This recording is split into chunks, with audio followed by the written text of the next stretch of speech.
মানুষ একা বাঁচতে পারে না, মানুষ সামাজিক জীব, একা বাঁচতে পারে না। আবার সেই মানুষ সবাইকে নিয়ে থাকতেও পারে না। আমরা যে আসলে কি চাই আমরা নিজেরাও জানি না।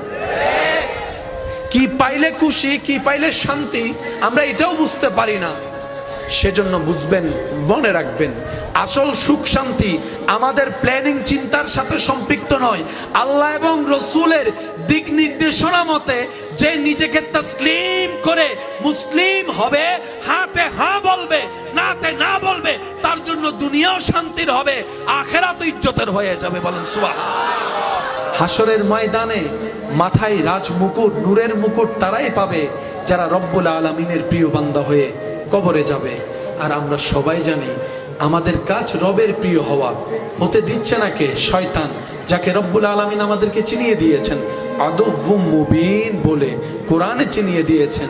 তারপরেও যদি আমরা সাবধান হতে না পারি, আফসোস করে ছাড়া কোনো উপায় নাই। কারণ মন খারাপ করেন আর না করেন, হাসি খুশি থাকেন আর কষ্টে থাকেন, সময় তো পার হয়ে যাচ্ছে, সেকেন্ড তো চলে যাচ্ছে, বার তো বিদায় নিচ্ছে, কবর তো সামনে চলে আসছে, আর তো তেমন সুযোগ নাই। এই তো ছোট্টবেলায় স্কুলের জীবন, চোখটা বন্ধ করলে মনে হয় এই তো কিছুদিন আগে স্কুলে ছিলাম। এখন চোখ খুললে আয়নার সামনে দেখা যায় আপনার আমার বড় বড় দাড়ি হয়ে গিয়েছে, চুলগুলো পাকা শুরু হয়েছে, দাড়িও পাকা শুরু হয়েছে, বয়স তো আর নাই, হায়াত তো আর নাই। আগের যুগের মানুষ হয়তো 100-150 বছর বাঁচত, এখন তো 40-50 বছর বাঁচাটাও অনেক কঠিন হয়ে যাচ্ছে।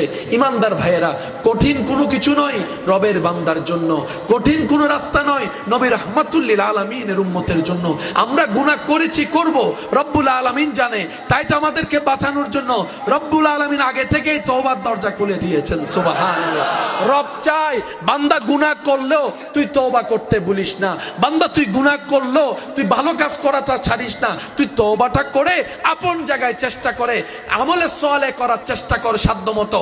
তোর চেষ্টাটা যদি আমি রবের কাছে পছন্দ হয়ে যায়, আমি আল্লাহ ওই চেষ্টাটা দেখে খুশি হয়ে আমার বান্দাকে জাহান্নামী থেকে জান্নাতি করে দিতে রাজি আছি। সুবহানাল্লাহ। দুনিয়ার জন্য যখন করা হয় তখন রিপ্লে একরকম, রবের জন্য যখন করা হয় রিপ্লে হয় আরেক রকম।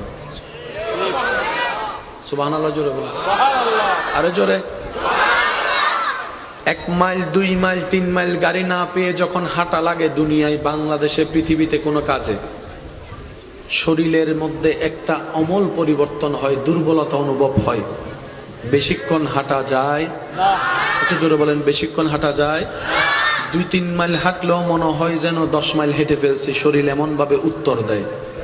কিন্তু সেই বান্দা যখন রবের দয়া সাথে নিয়ে নিজের শরীরের পছন্দের কাপড়কে